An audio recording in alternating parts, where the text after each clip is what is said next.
One of the features that you're able to do with the Scout and Hunt map is locate concentrations of prime habitat within a particular state. This is Wisconsin, and what you're seeing areas with concentrations of red and some concentrations of blue. Red, basically your 8 to 16-year-old habitat, that's aspen, that's been clear cut.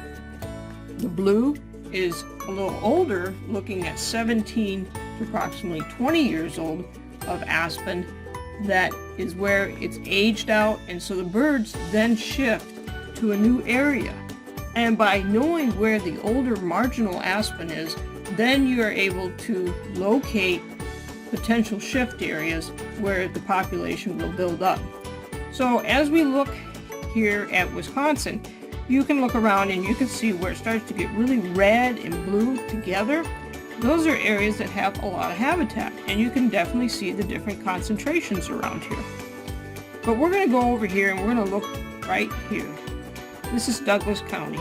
We're going to zoom in. Now you can see the different concentrations and how much habitat there really is. There's a tremendous amount of habitat here, and there was a tremendous amount of habitat here 10 years ago. So you see the blue, that's your marginal. These are areas where potential populations of birds have developed in those particular areas. And as you zoom in, you can see the areas that are, red.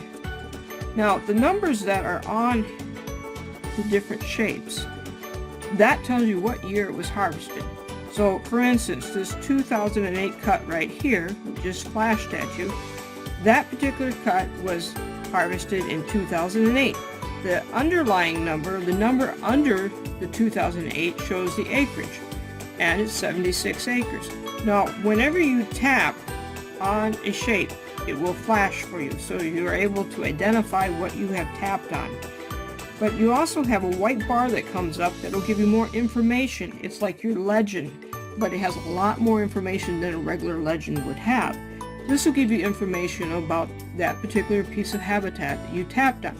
1, you're in the Douglas County Forest. 2, you have 74 acres. The label is A. A is aspen. Habitat type, aspen. Density, seedling and sapling. And the harvest year is 2011, and the secondary growth that's coming in behind it is northern hardwoods, NH. So in this one right here, it's a big cut. It's 2001, 133 acres.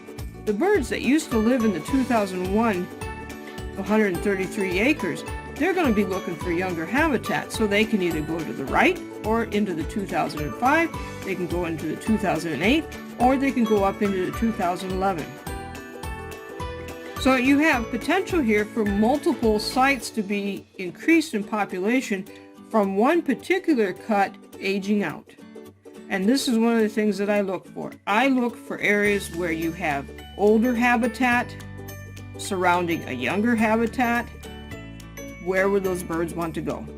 And when you look at these areas, I'm looking for areas where a population can build up. This is how I locate habitat and are able to find these concentrations. I basically take the Scout and Hunt map and I turn off a few layers. And the way you turn off layers is you go to the 3 blue bars, you're going to tap on, we see we have the Wisconsin Scout and Hunt 2019, and if you tap on that, and this will work for any year that these maps are produced, and you can see I've turned off the upland layers. If it's turned off, it's going to be gray. I've turned off the public land layers. This way, by turning that off, it's easier to see the concentrations.